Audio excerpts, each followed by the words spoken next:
Welcome back.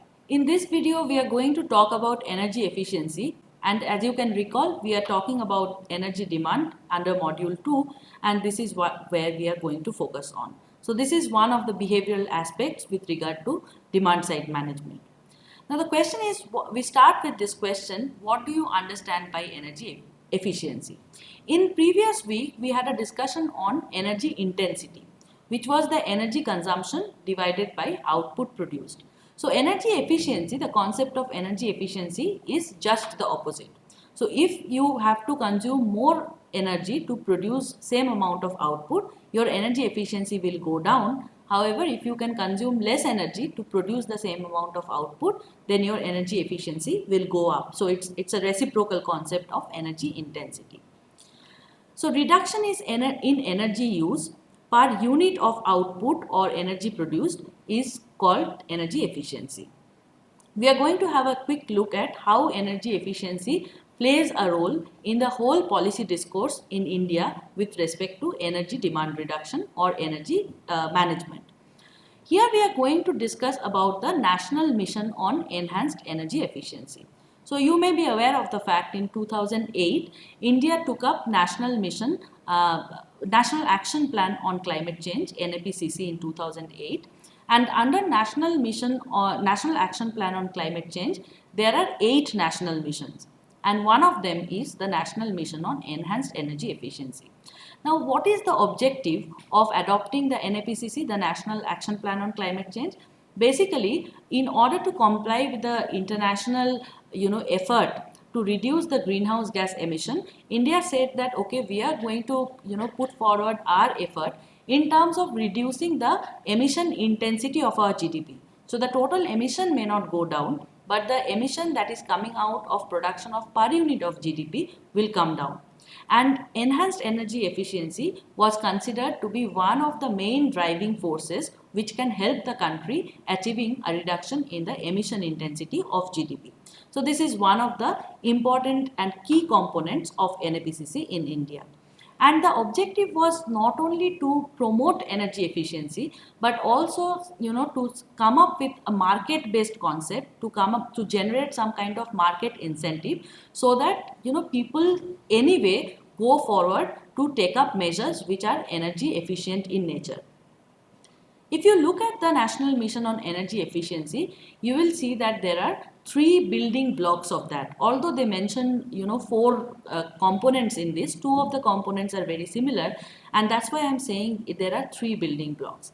The first one is called Perform, Achieve and Trade. This is the PAT scheme. This is the energy efficiency scheme which was taken up by under this program for the energy intensive industries. We'll have a detailed discussion on this in the coming slides. The next one is market transformation for energy efficiency. So the whole concept was that energy efficiency should not only come as a mandate, but it should actually tell people where the financial gain lies. So there has to be a market transformation and there has to be a financial mechanism. So under market transformation, there are 2 most prominent attempts that were taken. One is the Bachat Lamp Yojana, where the incandescent, in place of the incandescent bulbs, households were encouraged to fix the CFL lamps, and these CFLs were provided at the 15 rupees for one CFL, where the cost is almost equal to the incandescent bulb. The other was the super efficient equipment program under this market transformation. So under market transformation for energy efficiency, what the government did, the government identified that this energy efficient equipment, they have high initial cost. Although the energy cost, the running cost that they will go for is much lower than the energy inefficient equipment, but there is a first cost barrier. So these 2 programs were taken up in order to remove that first cost barrier. So energy efficient equipment were being provided to the customer at the cost which is same as the existing low energy efficient equipment. So this removes the first cost barrier.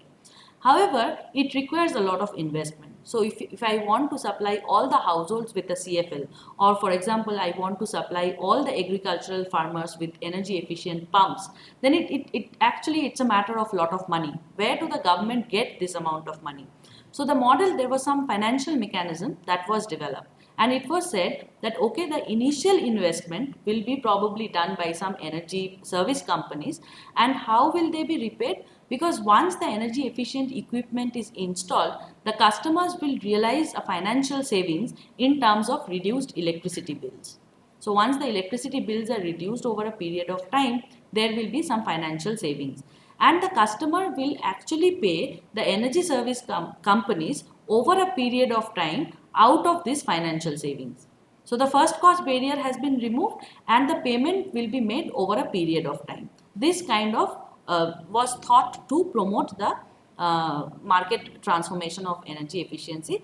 And other than that, there are certain other financial mechanism which was developed. One was called the energy efficiency financing platform, and the other is called the framework for energy efficient economic development. So if you go to the document of National Mission on Energy, Enhanced Energy Efficiency, what you will see that these two programs, that is Energy Efficiency Financing Platform, EEFP, and Framework for Economic Development, these two will appear as two different programs, but their objectives are same. So what they essentially try to do is that they wanted to come up with certain MOU and different understanding between the financial sector and the government or the nodal agency in the government. So let us see who are the implementing agencies of this program, National Mission on Enhanced Energy Efficiency. This particularly falls under the Ministry of Power. So Ministry of Power actually came up with Energy Conservation Act in 2001, where a huge thrust was given how India can actually enhance its energy efficiency. And under this act, in the year 2002, the nodal body was set up, which was called the Bureau of Energy Efficiency, BEE. If you go to the website of the Bureau of Energy Efficiency, you will get a lot of information about all the energy efficiency policies that are in India, and you can also have a look at different thrust area that Bureau of Energy Efficiency has at different levels. So they have some, some area related to the building energy efficiency, some plan related to industrial energy efficiency, residential, agricultural sector, and so on, and about different market mechanisms. So it's what, going and visiting the website of Bureau of Energy Efficiency to uncover the energy efficiency policies in India. The other one is important and interesting. This is EESL. This is the Energy Efficiency Services Limited. This is one of the energy service companies in India, which actually it's owned by the government of India, the Ministry of Power, but it creates this kind of platform. So when we were talking about, providing the farmers with the efficient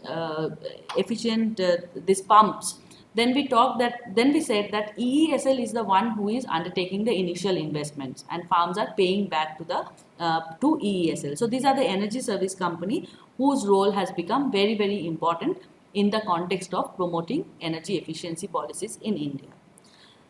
What we are going to do here is that we are going to look at a couple of thrust areas of Bureau of Energy Efficiency, which have come up with very significant energy efficiency policies with some visible outcome. So first of all, we are going to look at in details the policy called Perform, Achieve and Trade in India. Let us first have a look at what is the mechanism of Perform, Achieve and Trade. So think about two industrial units. So the first industrial unit, this is called Unit A, and this is its baseline scenario, and this is called Unit B. Here I have given the details of some imaginary baseline scenario. So Unit A, so this industrial unit, it's producing 100 units of output. You can think of both of them from the same industry or from different industry, it doesn't matter. So both of them, they may be, producing steel. So the total output is 100 unit. Total energy consumed is 600 tons of oil equivalent. So what is the specific energy consumption? The specific energy consumption is basically a measure of energy intensity. Okay. So the specific energy consumption is total energy consumption, that is 600, divided by total output, that is 100. So the SEC, that is the specific energy consumption, is 6. So this will be measured in some suitable unit. In case of the second industrial unit, which is Unit B, the baseline scenario is this. So this is a bigger plant. the output produced is 200 units, total energy consumed is 400 tons of oil equivalent, and therefore the specific energy consumption is 1400 divided by 200, which is equal to 7. Now, what Perform, Achieve and Trade had done when it was initiated, it actually identified who are the energy intensive industries in India, who are the most energy intensive industries in India. And under these industries, they surveyed all the units which are bigger enough and who has high energy intensity. And for each of these industrial units, finally it was 428 industrial units, they carried out this baseline study where they identified the total output, they identified what is the specific energy consumption, and they also identified what could be the possible benchmark that each of these units can achieve. Where is the potential for energy efficiency. So each of the units under Perform, Achieve and Trade in the first cycle, they received a threshold that they have to reach. For example, let us take this target as this. So the Bureau of Energy Efficiency, after surveying both the units, they identified that both of them can improve their energy efficiency, so that for both of them the specific energy consumption should become 5. So for unit A, it has to reduce its specific energy consumption, that is the energy intensity, from 6 to 5. And for this unit, they have to reduce it from 7 to 5. So these are the targets set by the Bureau of Energy Efficiency for these two units. So I'll just give you one piece of information where the National Mission on Energy Efficiency was planned and PAT was being designed. Initially, BE thought that they will have one single benchmark, that is one single specific energy consumption target for all the units under one particular industry. So all the iron and steel industries will get one target. All the units under paper industry will get one target. So that was the initial plan, and it was planned that PAT will be launched in the year of 2010.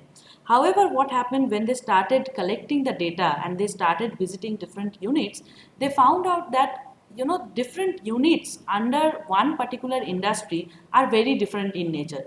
So you cannot probably have the same specific energy consumption target, specific energy consumption target for all the units under iron and steel, or for all the units under cement industry. So the scope of energy efficiency varied from one unit to the other. So they did a very rigorous job at that point of time. They delayed the implementation a bit, but what they collected a detailed data from each of the units where PAT was supposed to be implemented. For each of the units, they came up with a specific target. So let us assume these two are two such units out of 428 units where first cycle of PAT was implemented. And both of them, they have received the target to reduce their specific energy consumption, one from 6 to 5 and the other is from 7 to 5. But however, they do not have to reduce their total production, because that is not going to help, because we are talking about the intensity. Now suppose some efforts are made by unit A, and what does it do? Instead of it not only achieves this target, but it rather overachieves the target. So instead of achieving 5 specific energy consumption, the specific energy consumption of unit A becomes 4. So it becomes more energy efficient than it was required to be. Now what happens if the total output remains unchanged, that is the 100 unit, and now the specific energy consumption is 4. So what is the total requirement of energy of this particular unit? It's 400 ton of oil equivalent. Okay. What was the target? The target was actually 500 ton of oil equivalent. It would have been satisfied the Bureau of Energy Efficiency specified target had it reduced the energy consumption to 500 ton of equivalent and oil equivalent. However, it has reduced further. So it has overachieved 100 ton of oil equivalent energy saving. Okay.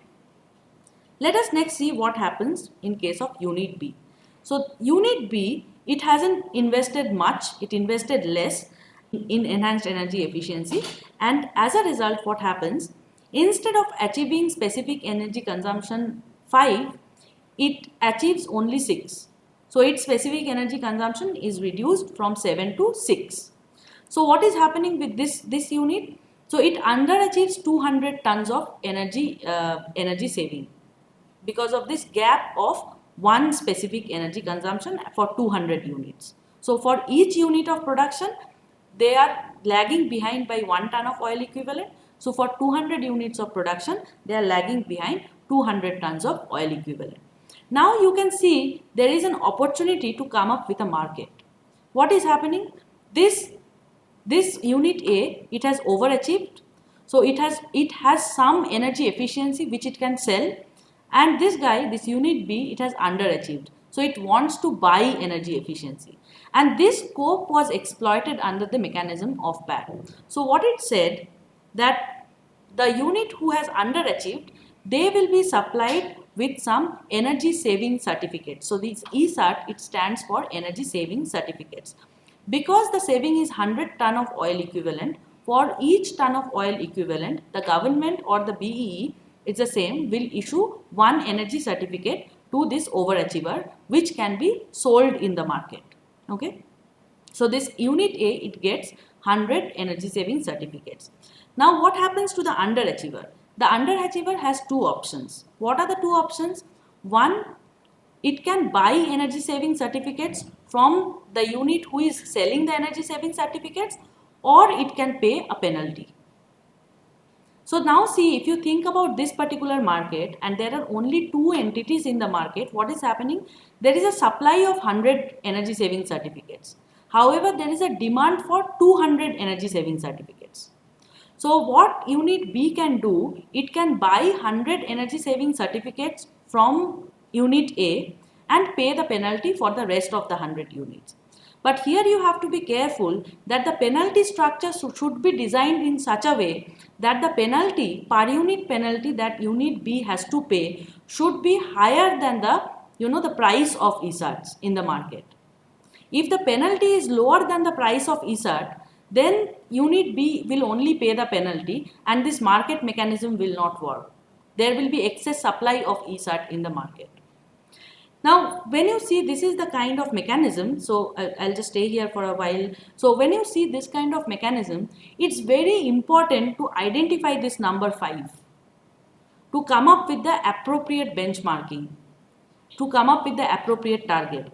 Because if the target is not set appropriately, there is a possibility that there will be oversupply of ESATs in the market, or there will be excess demand of ESATs in the market. And if that is the case, then the excess supply of ESAT will actually lead to a price crash of the ESAT, because you are thinking about a market mechanism here. The demand and supply will interact and reveal the market price. So the government said that there is no floor price, there is no ceiling price. Let the demand and supply interact and reveal the price. Now, if that is the situation and the target is not very stringent, then most of the people will overachieve. And if everybody overachieves, there will be oversupply of ESATs in the market and the price will crash.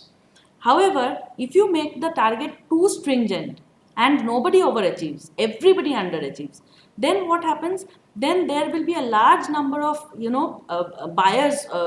So there will be a large number of buyers of this. However, the supply will be limited, and this excess demand will short up the price of ESAT like anything. So you don't want any of those situations to happen.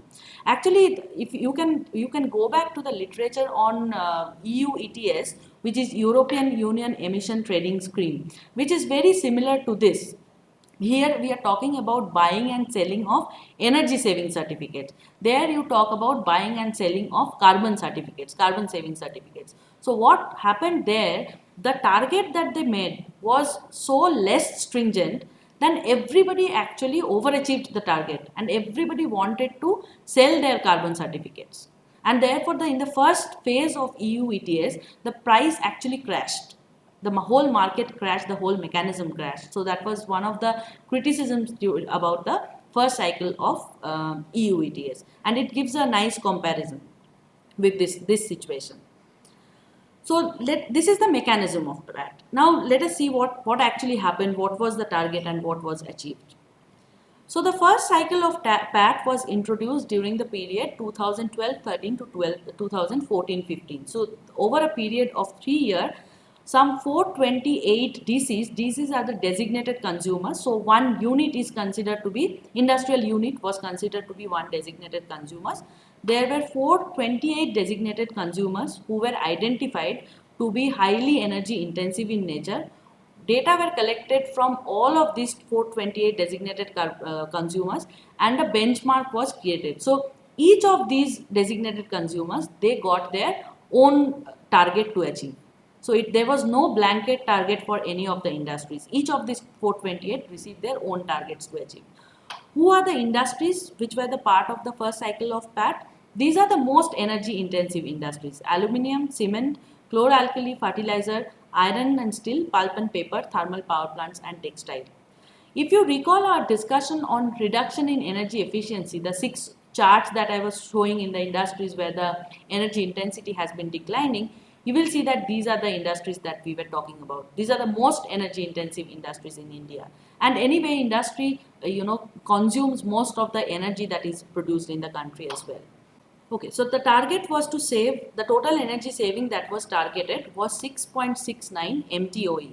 And what was achieved was quite fascinating. It's more than 6.69 MTOE, and this is 8.67 MTOE. So most of the industries, most of the industrial units, they actually overachieved the target. Now, if you think about the avoided energy use of this particular amount, this is equivalent to avoiding emission of 31 million tons of carbon dioxide, and in monetary value that is equivalent to 9,500 rupees crores. So there is a huge savings which took place. But it again takes us to the discussion, do you actually want all the units to overachieve? How did the buying and selling of ESAT went on after the overachievement took place? So later we'll see, when we discuss about the buying and selling of ESATs, we'll see that the overachievement was quite okay in terms of the fact that the price of ESATs never crashed. But one has to be very careful to understand what is the supply and demand of ESATs in this context. So let us see what happened in the cycle 1. This is perhaps the most important part, because here you start talking about the market mechanism. So as you see, it's overachieved. So this is quite clear that some of the units, they have got the energy saving certificates. If you look at the data, you will see that there were 309 designated consumers out of this, designated customers out of this 428 DCs who overachieved, and to them 38.5 lakh ESATs were issued, and 110 DCs were actually underachievers, and they had to buy from these 309 DCs. So 14.5 lakh ESATs were actually, they have to buy 14.5 lakh of ESATs in order to meet the shortfall. So clearly you can see the supply exceeds the demand. This part is there. So in a sense, it's good that we have overachieved. We have saved a lot of money and we have saved a lot of carbon dioxide emission as well. But you can see clearly that the supply exceeds the demand. So the realized price of ESAT in the market, which is actually should be a bit lower. Had these two things been close, it would have been a bit higher. So one has to be careful when setting up the target. The other thing is that since the supply exceeds the demand, there should be a banking option with the ESAT.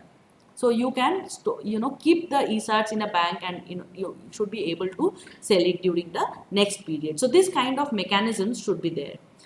As I already mentioned, that price was discovered completely, in a competitive manner.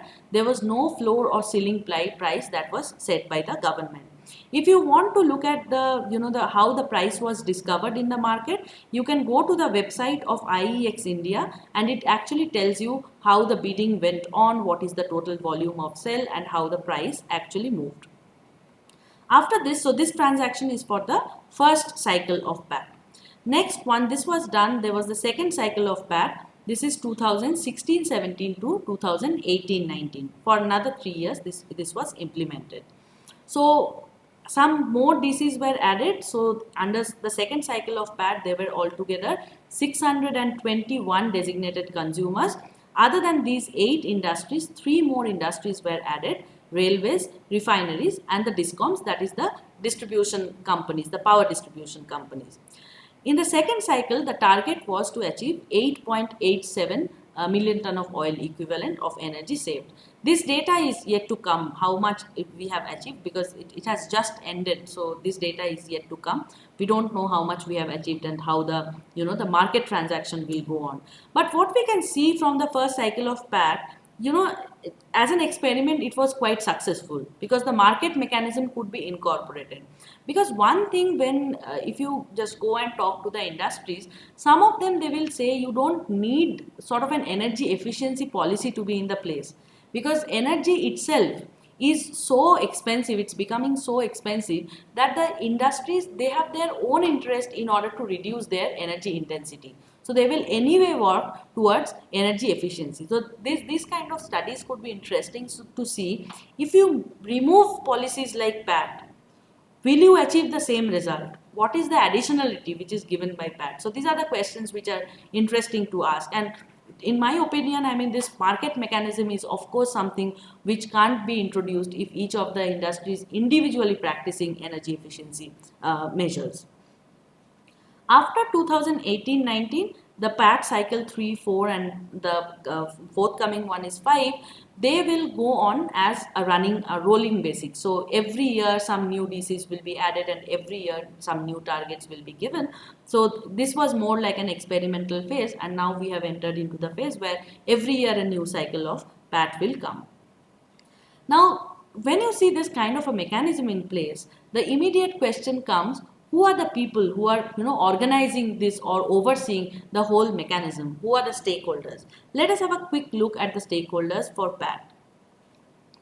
So Central Electricity Regulatory Commission is the market regulator from the PAT. The whole scheme comes under the Ministry of Power, and it is administered by the Bureau of Energy Efficiency. This is the nodal agency for any energy efficiency program in India. This again falls under Ministry of Power. The registry is, so by registry we mean by this, the registration, I mean who does the registration of the companies who want to buy or sell ESAT. So registry was the Power System Operation Corporation Limited, POSCO was the registry for this program. And where was this ESAT bought and sold? It was bought and sold in 2 power exchange in India. One is the IXC. So when I said that you may visit the website of IXC, this is basically one of the power exchange where the purchase and selling of ESATs went on, this IEX, and the other is that PIXIL, this power exchange limited in India.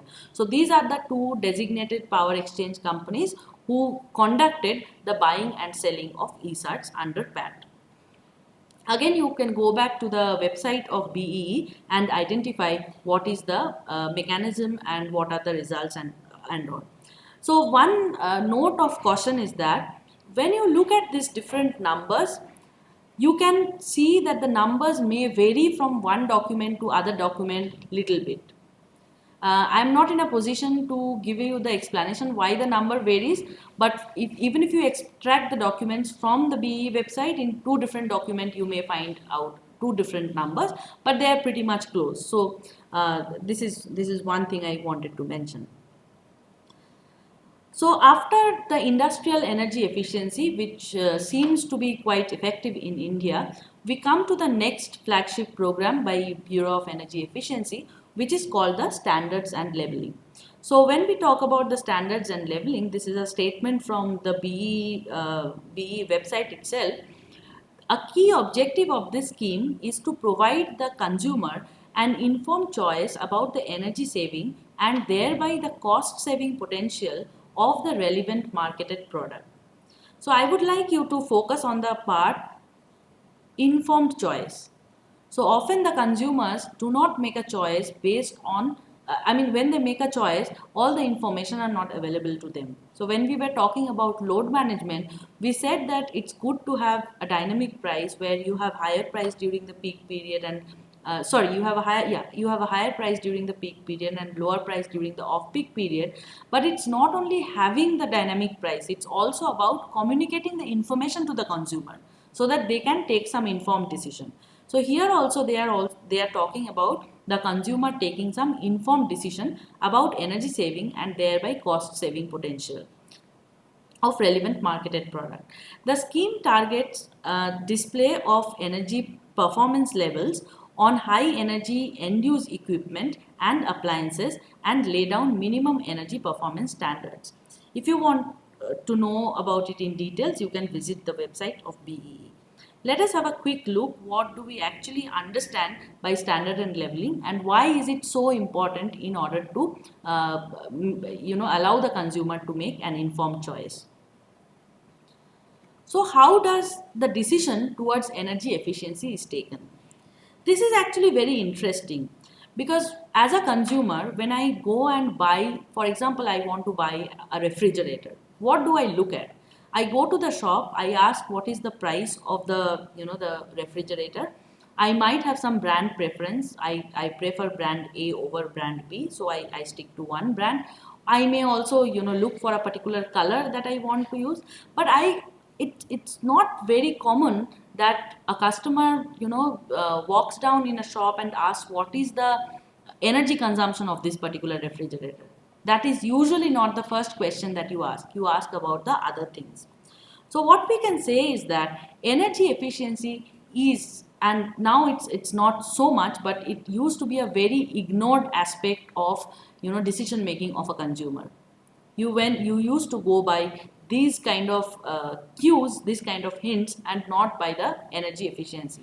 So a good example is to compare energy efficiency with a cricket match where the fielder is where a very good fielder actually saves a lot of run, but when you look at the result of a cricket match, you will only talk about how much runs are scored by the batsmen or how many wickets are taken by the bowlers. You never discuss about how many runs are saved by the fielders. So this is somewhat that ignored aspect of energy consumption. So energy efficiency was an ignored aspect.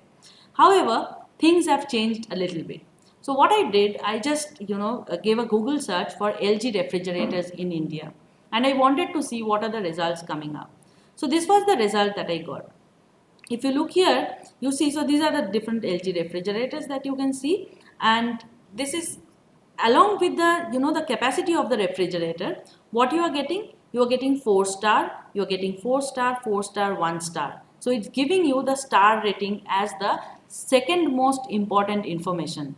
So when a consumer is looking at it, of course you are looking at the size, you are looking at the price, you are looking at the brand, you are looking at the first cost, but also you are bound to look at these terms called 4-star, 4-star, 4-star and 1-star. So it actually gives the consumer information about the energy intensity, the energy that is consumed by these refrigerators, and which is more efficient. So if you look at these two refrigerators, so one, maybe I'll ask you to compare between these two. So this is a 185 liter refrigerator, and there you have a 215 liter refrigerator. So because this is 1-star, the price is much lower. If I had not given you this information, you would have thought this is a much cheaper option and this is good to buy. But the moment I give you this option, you are bound to think, okay, here the price is less, but probably I'll end up spending more in terms of my electricity bill. So by mentioning this star, by mentioning the label, you are actually you are forcing the consumer to base her decision on some information on energy efficiency. So this is how the stars and this is how the labels provided by BEE look like. If you look at the labels for refrigeration, you see refrigerator, you see there are 5 stars here. The more number of stars are covered by the red area, higher will be the energy efficiency of that particular equipment. So now, other than the capacity, the first cost, the look, the color, the brand, how many stars are covered by red will also guide your decision making. So nowadays, as compared to 15 years back, nowadays if you go to the market, if you go to a shop, you want to buy a refrigerator, at least few customers you will see that they are talking about the star rating. They are saying that I want to buy a 4-star or 5-star refrigerator and tell me the options within that. So I don't want to buy something which is 1-star. So basically the labeling program, the star and labeling program gives the information to the consumer, which is very, very important. Without information, you can't properly optimize. So now the consumers, along with initial cost, they are also taking into the consideration the flow flow of expenditure that they will have on the electricity consumption. There is another thing, when the calculations are mostly carried out by us when we buy the electrical appliances or equipment, this is the in terms of private cost. So we see how much money am I going to spend from my own pocket. I do not see that if I spend more money from my own pocket, then probably it will lead to lowering of energy use and therefore lowering of emission. Now this lowering of energy use or lowering of emission, these are associated with some social benefit, which may not reflect in terms of private benefit. So there has to be a mechanism which transforms this social benefit and reflects into the private benefit of the customer who is buying this electrical appliance. So when you are promoting energy efficiency as a policy measure, then these are the things one has to be very careful about. We actually take a very simple example to show you how the mind of a consumer works. So here I have taken the example of two bulbs. One is a 100 watt incandescent bulb and the other one is a 10 watt LED bulb. So what are the different characteristics of these two bulbs? So the power that these two bulbs are consumed, of course this is 100 watt and this is 10 watt.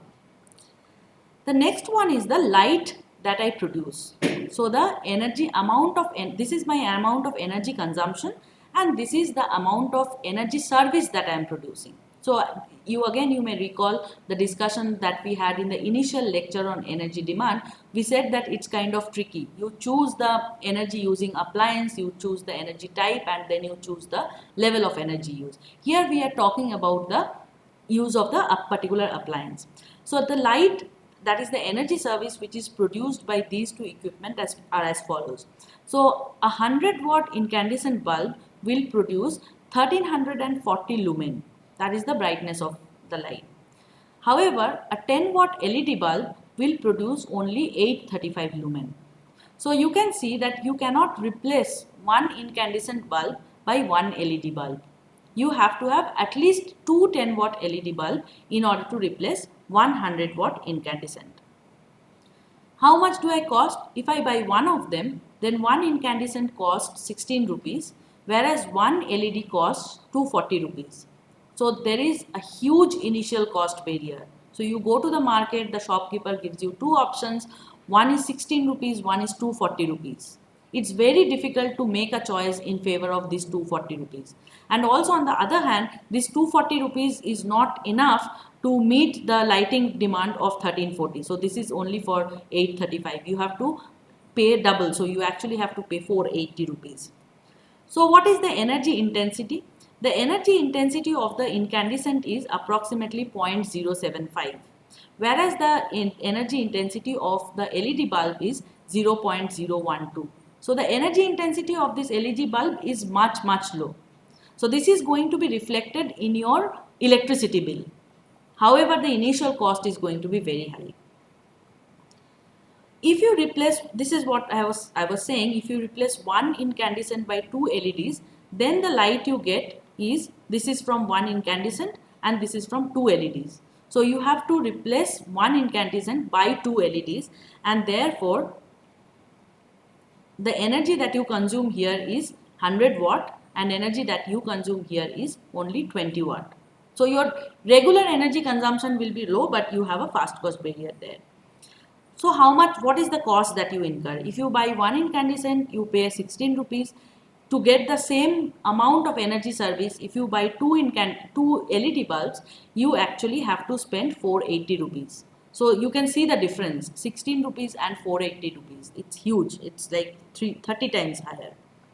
Now comes the most important point that the consumer often overlooks. What is that? This part, lifetime. So one incandescent bulb can be used maybe for 1 year, whereas if you buy one LED, it's going to last at least for 15 years. So if you think about this 16 rupees and 480 rupees as an investment, you are making this investment for 1 year. So every year you have a recurring investment. Whereas if you invest this 480 rupees once, then this investment is for 15 years.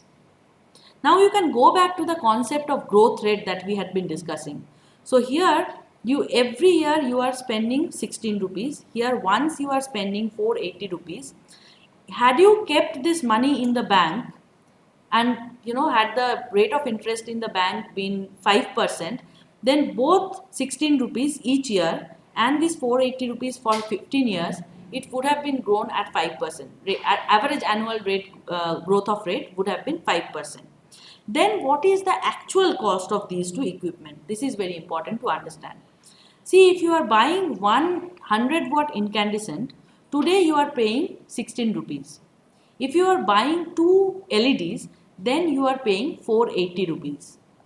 In a way, if you compare these two figures, you will see that LED is 30 times more expensive as compared to incandescents. This is the, if I go to the market, these are the two options I get. This is the first thing that come to my mind.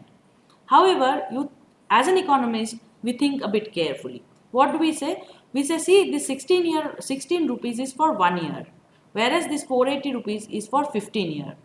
Now, suppose what is the alternative use of this 16 rupees and 480 rupees? If I do not buy the incandescent or if I do not buy the LED, I put this money in the bank. I don't keep the money idle. I put this money in the bank and my money will grow at an average annual rate of 5%. So 16 rupees after 1 year, 16 rupees will become 16.8 rupees as it has grown at 5% rate. However, if I keep this 480 rupees for 15 years in the bank, this will become 997 or almost 990 rupees. So almost 1000 rupees you can say. So now see this 16 rupees I have to invest every year. So every year I am losing 16.8 rupees. And here I am losing 1000 rupees for 15 years. So if I divide this 1000 rupees by 15 years, this is my loss per year. So here you see this is only 16.8 per year. This is the amount that you are losing if you are spending your money on one incandescent. You are losing 39 or almost 40 rupees if you are buying two incandescents. So this is not exactly 30 times higher. This is not even 3 times higher. If you compare the cost in this way, this is not even 3 times higher what you are spending per year. But we do not take these things into consideration when we are carried away by the barrier of first cost. Now what can one do? Here comes the role of policies like Bachat Lamp Yojana. This is something that we had been discussing a couple of slides before. This is one of the policies that were adopted for the market transformation for energy efficiency. So CFL was distributed at 15 rupees. So when the customer is going to the market, she doesn't see the difference in the first cost between the CFL and the incandescent. However, if you are distributing CFL at rupees 15, then somebody is investing in that. So the money is going from somebody's pocket. How do you pay it back? Maybe it's government, right? But how do you pay back to the government? You pay the government back when you are using the CFLs, you are actually saving money in terms of reduced electricity bill. So over a period of time, you actually pay back that money to the government. So it's again the same mechanism that you are removing the first cost barrier and you are distributing the payment over a period of time. So this is where the Bachat Lamp Yojana policies like Bachat Lamp Yojana come handy. So as I was saying that you can go through this exercise, you recall the concept of average annual growth rate and you see how you actually come up to these figures of 16.8 and 40, where you see that the LED is not at all 30 times expensive as compared to incandescents. It's not even 3 times expensive as compared to incandescent. However, the story doesn't end there. Why? Because this is only about the initial cost. So in case of initial cost, what you can see, this is a 23 rupees difference. These two things, it has a 23 rupees difference.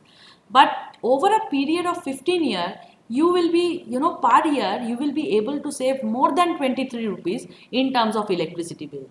So if you think about the present value of your expenditure, of your investment in the type of equipment, and if you also take into account the flow of expenditure that you are saving, probably you will see at the end of the day LED is much less expensive as compared to the incandescent.